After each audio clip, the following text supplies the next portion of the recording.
जब बात सांस्कृतिक विरासत और पारंपरिक मान्यता की हो तो तर्क हमेशा ताख पर चला जाता है।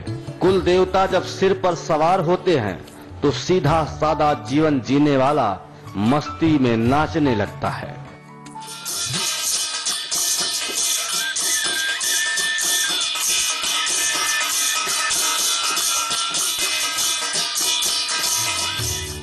उसे अच्छा लगता है इस तरह का जीवन, क्योंकि उसे चांद रोटी की तरह दिखता है और सूरज देवता की तरह पूजनीय लगता है। उसे नहीं आता बातें बनाना बड़ी बड़ी, वो सिर्फ जीना चाहता है अपनी पारंपरिक मान्यताओं के साथ। हकीकत में जब हमारी पूजा पाठ स्टार्ट होती है उस समय अपने आप ही देवता आ जाता है। पता नहीं, हमको पता नहीं चलता, हम अपने हाउस में नहीं रहते हैं, हमको पता नहीं चलता है हम कैसे जा रहे हैं, कैसे नाच रहे हैं, क्या कर रहे हैं, कुछ कर रहे हैं, हमको कुछ पता नहीं चलता है। कौन सी हमारी भाषा आ रही है, कौन सी नहीं आ रही है, हम आगे पीछे कुछ नहीं देखते हैं। उस समय जो पता नहीं क्या होता है, उसमें पता नहीं चलता है, हम अपने हाथ से नाचने जाते हैं। सीधे साधे लोगों की भाषा में इस गायन शैली को जागर कहते हैं। ये उत्तराखंड में प्रचलित आदिकालीन गायन शैली है, जिसमें गंधर्व गायन से देवताओं को रिझाया जाता है, उन्हें मानव कल्याण के लिए जागृत किया जाता है।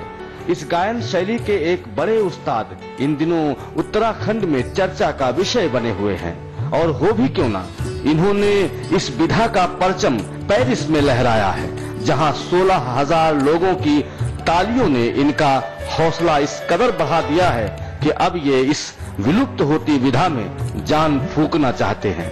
लोक संगीत की जब कहानी सुनाई, हमारी कहानी उन्होंने पास की, पास करने के बाद हमारा जो चीज बीजा कटा, पास दूरदर्शन में दिया उन्होंने, दूरदर्शन में देने के बाद हमको विदेश ले, विदेश दे के भी हमने जो चीज सीडी दला मिजूब में तो 16,000 आदमी बैठी थी।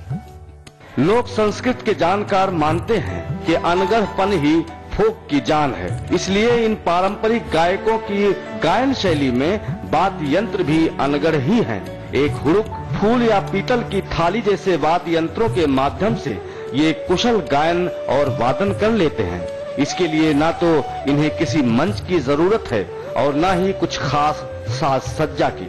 लेकिन अफसोस की बात यह है कि इस विधा को संजोते संभालते इन कलाकारों की जिंदगी अभाव से भरी है, मगर ये कलाकार किसी भी कीमत पर इस विधा को आगे बढ़ाना चाहते हैं।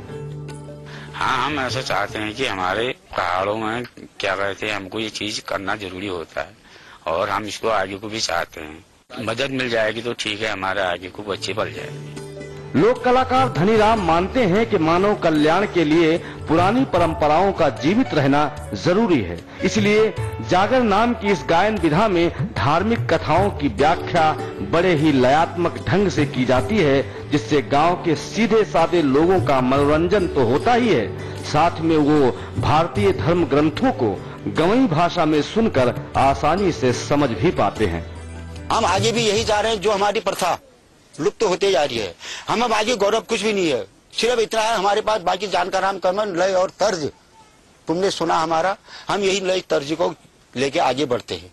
तो यही लय तर्ज जो हमारी होने वाली पीढ़ी है, तो वो पीढ़ी पकड़े, वो पीढ़ी हमारे आगे को बढ़े। जाहिर है इस भाषा का गायन जनमानस की भाषा में होता है, उसी में वो गहरे से गहरे रहस्य को आसानी से समझ सकता है। इसीलिए कुछ लोग ये मानते हैं कि इस विधा का प्रचार प्रसार करना जरूरी है, जिससे और लोग भी उत्तराखंड की महान सांस्कृतिक धरोहर से अवगत हो सकें।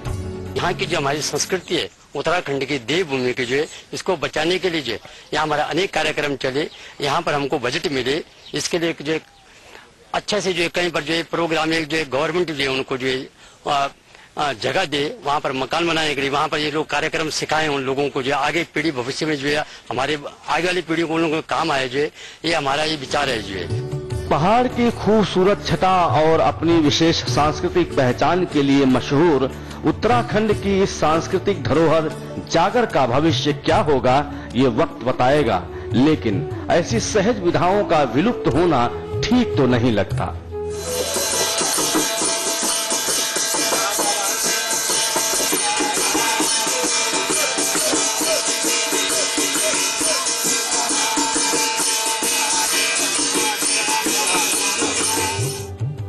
मगर इसके लिए उत्तराखंड सरकार और इस विधा के कलाकारों को आपसी सहयोग के लिए तैयार होना होगा, तभी इस धरोहर का भविष्य उज्जवल हो सकता है।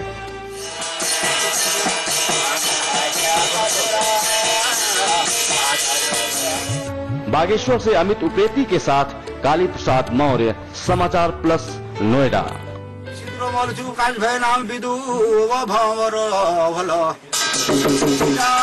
पास में ढने बागोरी जी को दिन सागर रुचि को दिन वो भाबर और